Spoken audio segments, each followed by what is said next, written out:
Today I have a very interesting Sasquatch encounter that spans several years all on the same property. But before we get into that encounter, welcome back to Dark Wilderness.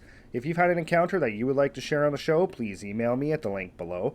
And if you like today's story, please gently slap that like button. And since I'll be uploading multiple times every week, if you keep a donkey in with your cows, please have a mule kick that subscribe button so you don't miss out on any future content. Now, let's get into today's encounter. Today's encounter comes from a fellow that does not want me to use his real name, so we're just going to call him Kevin, and it takes place out in the RM of East Reynolds out in eastern Manitoba. Kevin in 2016 had retired from the railroad, and come 2017, him and his wife got to fulfill their lifelong retirement dream of buying a home in the country. So in early 2017, him and his wife, they sold their house in Winnipeg and they moved out to the RM of East Reynolds. The property they bought was absolutely massive. It was 800 acres, had a large country-style house with a beautiful wraparound porch. The property where they bought it also came with 25 head of cattle, a donkey, some chickens, various small farm equipment like a bobcat and a large ride-on lawnmower, and they could not be happier. Their property is located 3 miles off the highway down a very sparsely populated gravel road. On the one side of the road, they own 640 acres, which is where their house is, along with the majority of their cattle pastures. On the other side of the road, they own 160 acres as well. However, that 160 acres is pretty much just strictly bush. In July of 2017, when they moved in, they spent a couple of months just kind of learning the lay of the land, learning what's on their property, learning their cattle, basically just settling into country life. At the end of September, Kevin's buddy called him up and asked if they wanted to join him and his wife up at Hecla Island for the weekend. His buddy figured that the ladies could kind of spend the weekend kind of exploring around Hecla Village, and him and Kevin could get out of the boats and go after Lake Winnipeg greenbacks. Kevin was a very avid fisherman, so he jumped at the opportunity to go after these massive walleye. So on the Thursday evening, him and his wife loaded up in their car, made the drive out to Hecla. They spent the entire weekend just enjoying time with their friends, and then Sunday afternoon they made their way back to their house. When they got back to their property, they turned off the gravel road onto their driveway. Now their driveway runs for a quarter of a mile from the gravel road all the way to the house. So as they were going down their driveway, making their way up towards their house, they noticed on the left-hand side, where their main cattle pasture was, all of the cows, including their donkey, were all huddled together right up against the fence on the one side of that pasture.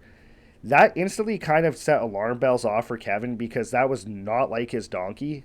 Typically, if there's a predator, such as wolves or coyotes, cows will cluster together. However, the donkey that he keeps in there with him, like most cattle farmers, that donkey will go absolutely ballistic if there's any form of a predator like that in the area.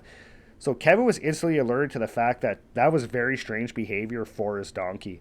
So when they got up to the house, he brought his bag in, told his wife that he was just going to go hop on the quad, drive through the pasture, just to kind of look around to see, if he saw any signs of any wolves or anything like that. So his wife started making dinner. He took off on his quad, started heading across the pasture. He spent about an hour and a half looking around for any signs of wolves or coyotes, and he couldn't find any sign at all. So he ended up making his way back to the house. Once he was inside, he called his neighbor from down the road, and he asked him if he had seen any wolf packs or any coyote packs over the last few days while he was gone. But his neighbor did not see anything, but his neighbor did mention to him that his cows were acting pretty weird the night before. He said that his cows were actually trying to push their way through one of his electric fences. So Kevin said that that was pretty odd. Him and his neighbor were kind of at a loss of why their cows were acting strange. But ultimately, they just brushed it off. Once Kevin got off the phone, him and his wife had dinner. After dinner, they went out onto their wraparound porch for a drink, and they were just sitting there enjoying each other's company in the night air. As they're sitting there, Kevin noticed that the motion light on his garage, which was located just to the right of where they were, had come on. So his attention kind of drew towards his garage, and when he turned his head, he noticed that there was this absolutely massive human-looking silhouette standing just inside the trees. He sat there for a second looking at this thing, recognizing that this thing was just absolutely massive. He couldn't make out any features of it, but he said this thing had to have been about 9 feet tall, and he just sat there looking directly at this thing, and then he tapped his wife beside him so she would look towards this thing as well. So now both of them are sitting there looking at this figure inside the trees, when all of a sudden it turns and it just walks off into the dark woods. His wife instantly stands up and says, "We have to go inside." So they both got up and they went directly into the house. When they got inside, Kevin looked at his wife and said, "You know what, honey? I think we might have just seen a Bigfoot." Now, both of them at this point were not scared. They're very open minded people, but they were kind of trying to process exactly what they had seen and tried to figure out, if this was a Bigfoot that they had seen or, maybe it was a trick of the light. So they kind of brushed it off, went off to bed. The next morning, Kevin got up, went outside, and he went directly over to his garage. He started looking around in the woods, trying to see any sign of what he had seen the night before. And over by the tree where this thing had been standing, he found a couple of large indents in the ground. And in that moment, it solidified everything for him. He knew 100% that they did not just make up what they saw. It was not a trick of the light, that there was something absolutely massive standing there the night before. After that, Kevin kind of developed a little bit of an addiction for a few weeks of going around his property, looking for any sign of the Sasquatch, or trying to even see another one of them. But the weather was getting colder, and Kevin knew that he had to move his cows from the one pasture over to the pasture that was closer to the house, because that's where the barn was and that's where the cows had to spend the winter. So it really forced him to abandon his search for this Bigfoot and kind of focus on everything that he needed to do to get ready for the winter coming up. So one day he went out into the woods to lay a temporary cattle fence in between those two pastures, just so that he wouldn't have to worry about any of the cows wandering away and having to chase him down. And while he was in there, he was securing the line to one of the posts. He heard this loud crack come from the woods behind him to his right. As soon as he heard that crack, he instantly reached to his shoulder to grab his rifle, which he had been carrying on him ever since the night that they had seen that figure. However, he did not have his rifle on him. It turned out that he actually left his rifle on the front of his quad, which was located about 150 yards away from him. So as soon as he reached for his rifle strap and realized he did not have his rifle, he started to get a little bit freaked out, but he turned and looked towards where that crack had come from, and standing about 35 yards away, kind of peeking from behind this large pine tree, he saw this large conular shaped head that was completely covered in hair, just looking directly at him. He completely froze in that moment, just staring at this head that was just staring right back at him. And they looked at each other for about 30 seconds, and just like that night when him and his wife had seen the one standing in the bush, this one turned and just walked off into the woods. So Kevin instantly dropped his tools and he ran right back for his quad. He jumped on it and he booked it back for the house. Once he got inside, his wife could tell that he was really shaken up. And when he told her what happened, she was really shaken up as well. They ended up that night talking about potentially selling their place and moving to another area altogether. However, Kevin ended up telling his wife, this has been our dream all along. I don't want to give up on our dream just because of an animal.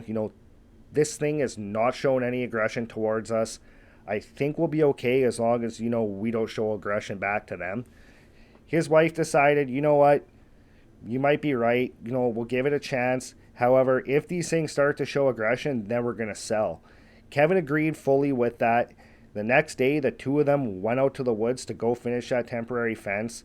They ended up getting their cattle moved into the other pasture.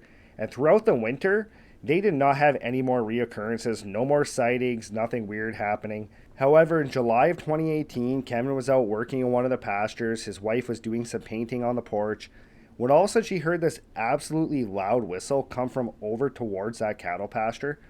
She instantly dropped what she was doing and focused all of her attention in that direction, trying to see if she would hear it again. When she did not hear it again, she thought, you know what, it was most likely just Kevin. He was probably whistling at the cows, trying to get their attention. So she went back to doing her painting.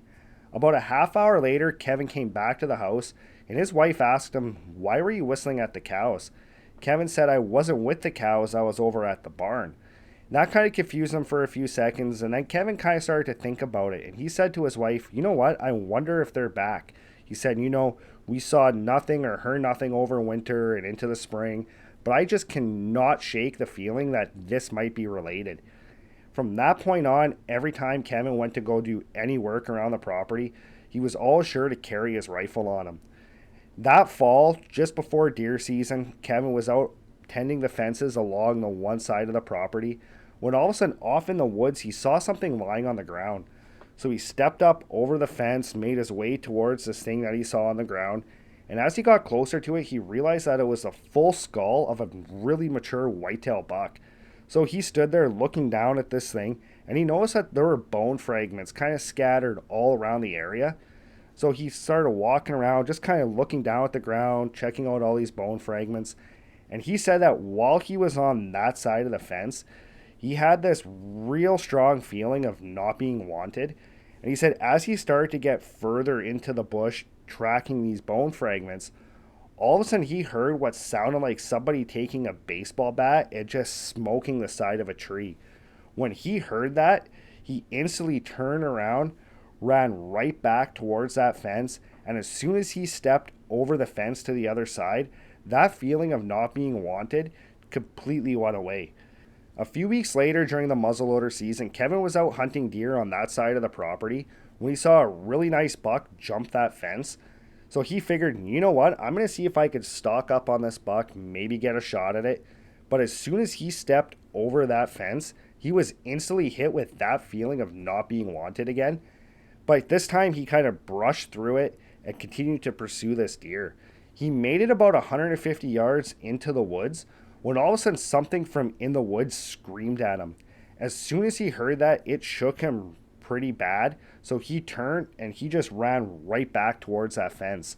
And just like the time when he heard something hit that tree, as soon as he stepped over that fence, that feeling of not being wanted went away again. After that, Kevin kind of avoided going anywhere near that fence line until that winter. Just because once winter hit, he started to kind of think about the previous winter before where they had no weird things happen. They didn't hear or see anything. So at this point, he was starting to think that, maybe these things were migrating. Maybe they only kind of came to his property, late summer and into the fall. So that winter, he tried to put that to the test. He said he knew he was pressing his luck by doing this. But in February, he went out to that fence line, stepped over the fence, did not feel that feeling of not being wanted. And he said he walked probably about 500-600 yards into the woods, and he didn't have that feeling the entire time he was in there. So he just came right back out, and he decided from that point on that, you know what, summer and fall, I'm not going on this side of the fence. Winter, if I have to, I will, but other than that, I'm not going to step over this fence anymore. And then the next year in 2020, that summer went pretty smoothly for him and his wife. They heard a couple of those whistles throughout the summer, but they did not see anything. They had nothing else happen. However, one evening that fall, Kevin was working on winterizing his boat when all of a sudden he was hit with an absolutely putrid smell of what he described as rotten garbage. It was so bad that it made him start to cough, so he had to stand up, and as soon as he stood up, he could see over his boat, standing along the bush line no more than 15 yards away from him, was this absolutely massive 9.5 to 10 foot tall Sasquatch just staring right back at him. Kevin completely froze in this moment, just staring back at this thing, and after a few seconds, this Sasquatch took a step back into the bush and then just disappeared into the darkness.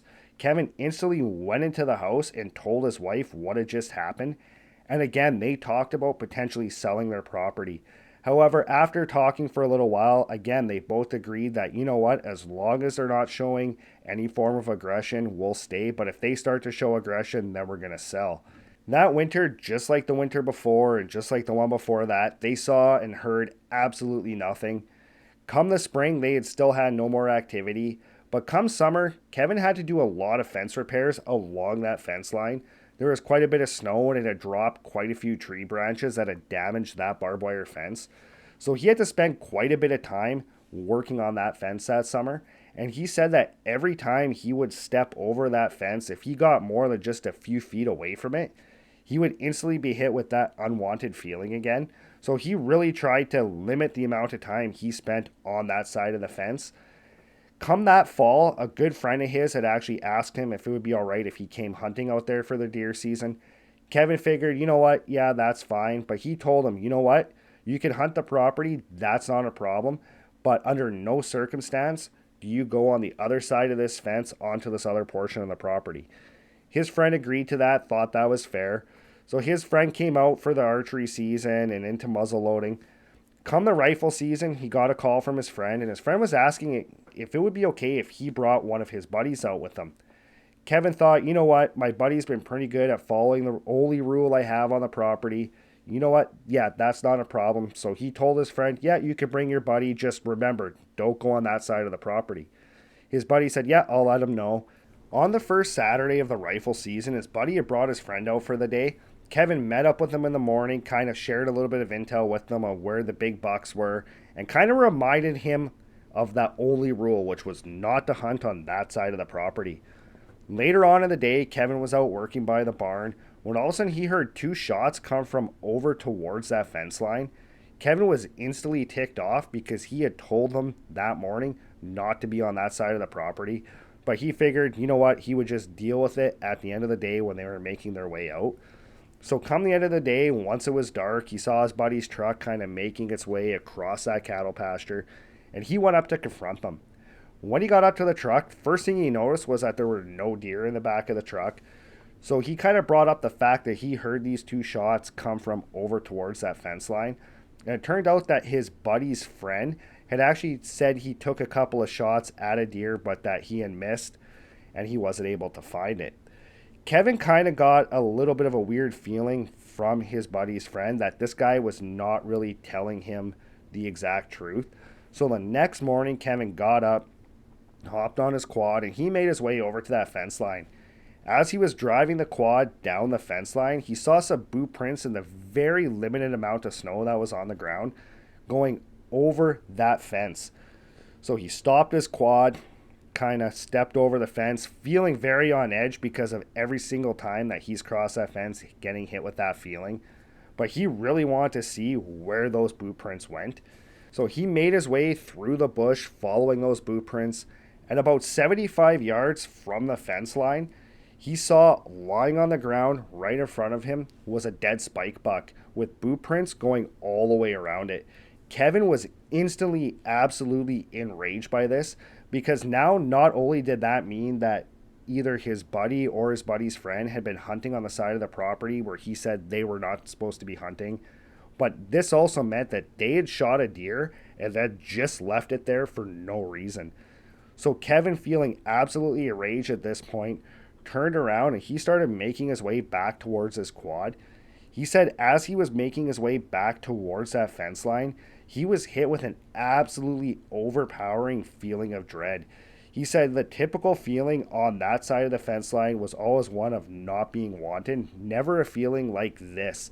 He said this feeling was like a absolute like get out of here now or something bad's going to happen type feeling. So he quickly made his way to the fence, hopped over it, got on the quad, and went back to the house. He ended up calling his buddy later that day to ask him who shot this deer, why they were on that side of the property, and it turned out that his buddy that had been hunting with him was a very inexperienced hunter, and the guy was not very ethical.